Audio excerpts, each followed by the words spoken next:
A record number of Americans are afraid of losing their jobs. It is a Biden-Harris miracle. Recently, the New York Fed released their latest survey of consumer expectations that found the number of Americans who expect to lose their job in the next few months is at a, quote, record high at nearly 1 in 20 workers.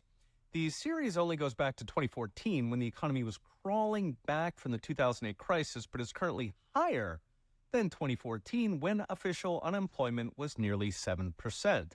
In fact, it's worse than the height of COVID when official unemployment was in double digits. This matters because people generally know when their job is at risk, when sales are down, profits are down, or there's too many unemployed workers competing for the job. Now, there's another metric that goes further back to 2001 called quit rates from the Bureau of Labor Statistics. That one measures how many people quit their job. The logic is when people stop quitting, it means jobs are scarce. People are afraid to quit. That one's actually worse than we saw in early 2008, right before that crisis. By the way, quits had been holding up until late last year, perhaps because millions of people went on welfare during COVID, so the population of marginal workers got drained. So for people timing the recession, quits suggests late last year is when the recession started. Interestingly, the Fed survey also found that average reservation wage, which is econ jargon for the minimum salary a worker will accept to get off the couch, that has risen by a third since COVID. In fact, it's up 40% for women, suggesting that inflation is not the 21% officially reported. It's closer to the 35 plus we see in real-world price measures, or for that matter, real-world receipts people post online.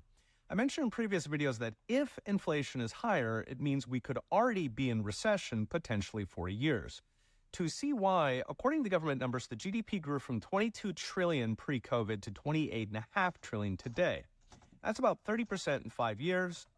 Thing is, if you knock off inflation, it drops to 25 trillion, which is about 9% in 5 years. 9% is pretty rough considering we spent 11 trillion in deficits to buy that growth.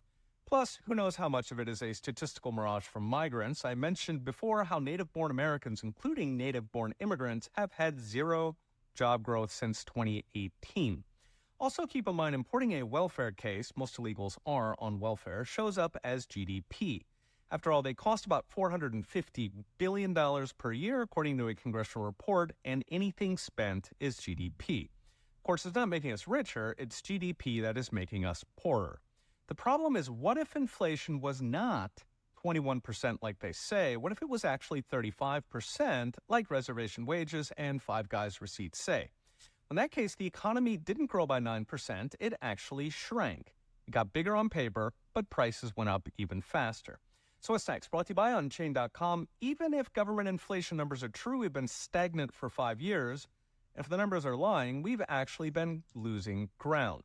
That'd be a fairly shocking result after those 11 trillion in deficits, and 5 years would be the longest decline since the 1930s. Even Jimmy Carter's 1970s hellscape only managed 3 lost years at a time.